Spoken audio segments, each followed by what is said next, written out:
नमस्कार साथियों, मैं मनीष भारद्वाज बहुत बहुत स्वागत करता हूं आप सबका हमारे इस प्यारे से प्लेटफॉर्म लॉ के सर नोट्स पर। आज इस वीडियो के अंदर हम बात करेंगे कि जो EMRS के अंदर TGT और PGT एस्पिरेंट्स हैं उनको अपनी प्रिपरेशन के अंदर कुछ ऐसी मिस्टेक्स जो उनको अवॉइड करनी चाहिए, जो सिली मिस्टेक्स होती हैं जिनका खामियाजा इतना बड़ा हो सकता है कि वो आपको सिलेक्शन तक रोक सकती हैं, वो प्रिपरेशन आपको अवॉइड करनी चाहिए। अगर आप भी चाहते हैं कि आपकी महीनों की मेहनत जो आपने अपनी प्रिपरेशन के लिए, अपने सिलेक्शन के लिए की है, वो बर्बाद ना हो, तो इस वीडियो को लास्ट तक देखना। हम समझते हैं कि एक भी एस्पिरेंट की लाइफ में एक एक मिनट कितना कीमती होता है, तो ये वीडियो है आपके लिए बिल्कुल बहुत ही फायदेमंद होगी, बिल्कुल भी आपका वक्त जाया नहीं होगा। लास्ट में आप वीडियो देखेंगे तो आपको लगेगा हाँ हमें कुछ जानने को मिला।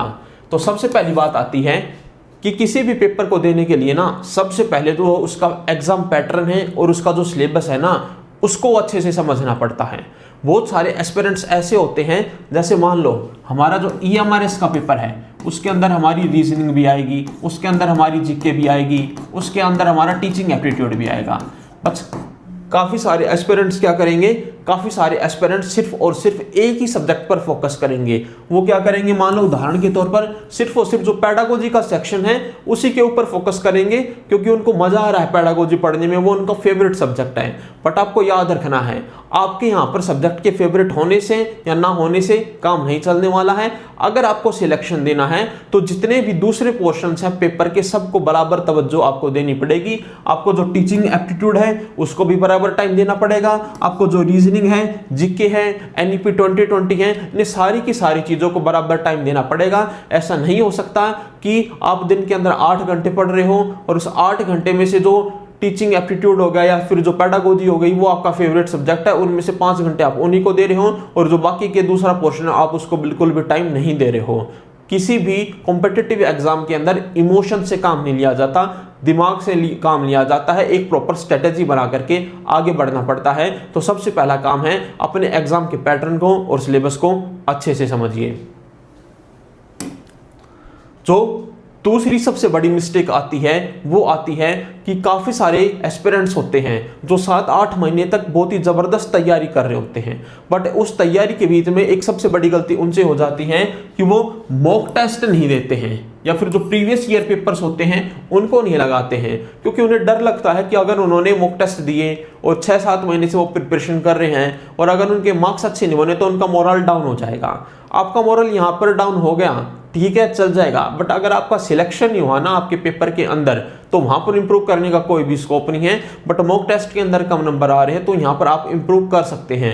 तो जितना ज़्यादा हो सके अपनी प्रिपरेशन के 2-3 महीने के बाद ही आपको थोड़ा बहुत भी 20-30% आपका सिलेबस हो जाता है तो आपको मॉक टेस्ट लगाने स्टार्ट कर देने चाहिए, क्योंकि जो मॉक टेस्ट होते हैं वो 2 चीज़ों में आपकी हेल्प करते हैं, एक तो स्पीड को बढ़ाने में और एक दूसरा एक्यूरेसी को बढ़ाने में।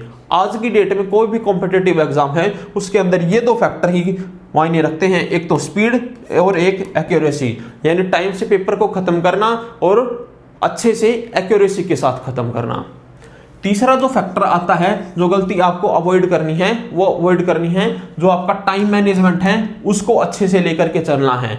जो आपके स्ट्रॉन्ग सब्जेक्ट है, जो आपके फेवरेट सब्जेक्ट है उनको तो आपको अच्छे से और करना ही है, बट जो आपके वीक सब्जेक्ट्स हैं, जैसे मान लो मैथमेटिक्स हो गया, वो काफ़ी सारे स्टूडेंट्स का क्या होता है, वीक होता है, तो उनको भी आपको बराबर टाइम देना है। जो आपके वीक सेक्शंस हैं उनको बिल्कुल भी अवॉइड नहीं करना है। अगेन आई रिपीट, मैंने आपसे कहा किसी भी कॉम्पिटिटिव एग्जाम में इमोशन से काम नहीं चलता है, एक स्ट्रेटेजी के साथ हमें दिमाग से चलना पड़ता है। तो एक बैलेंस्ड टाइम टेबल आपको फॉलो करना पड़ेगा ताकि बराबर सब्जेक्ट्स को, सभी सब्जेक्ट्स को आप बराबर टाइम दे सको और टाइम टू टाइम आपको अपनी प्रोग्रेस भी चेक करती रहना है कि पिछले महीने आप जब मॉक टेस्ट दे रहे थे तो मान लो मैथ्स में आपके 8 नंबर आ रहे थे, इस महीने आपके नंबर बढ़ करके 12 हो गए हैं, तीसरे महीने में नंबर बढ़ करके 15 हो गए हैं। और अगर आपके मार्क्स नहीं बढ़ रहे हैं तो आपको ये चीज देखने की जरूरत है कि आपके मार्क्स बढ़ क्यों नहीं रहे हैं और कहां पर इंप्रूवमेंट की जा सकती है।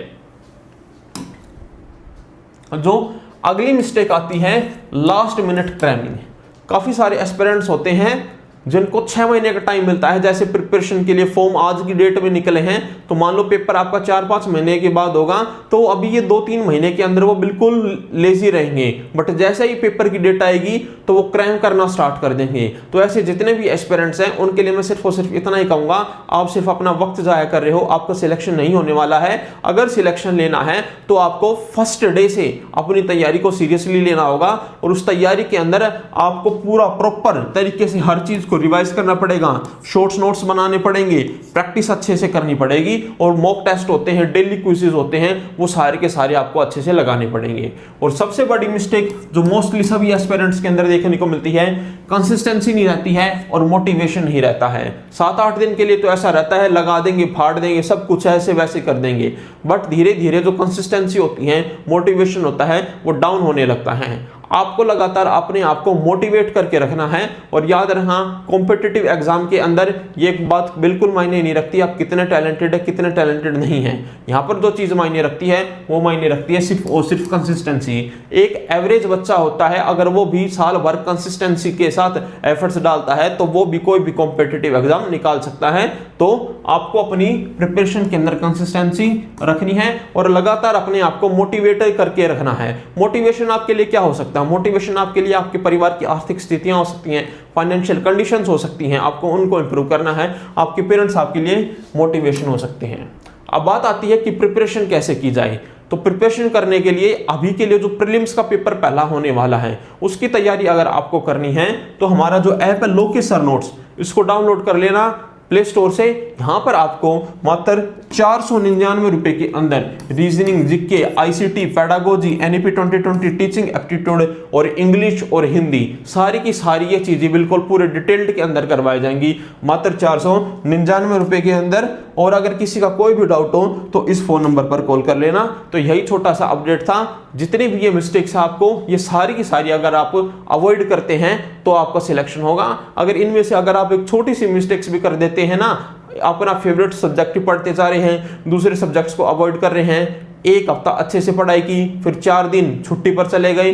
अभी शादियों का टाइम आ रहा है, शादियों के टाइम के अंदर आपको नहीं जाना है।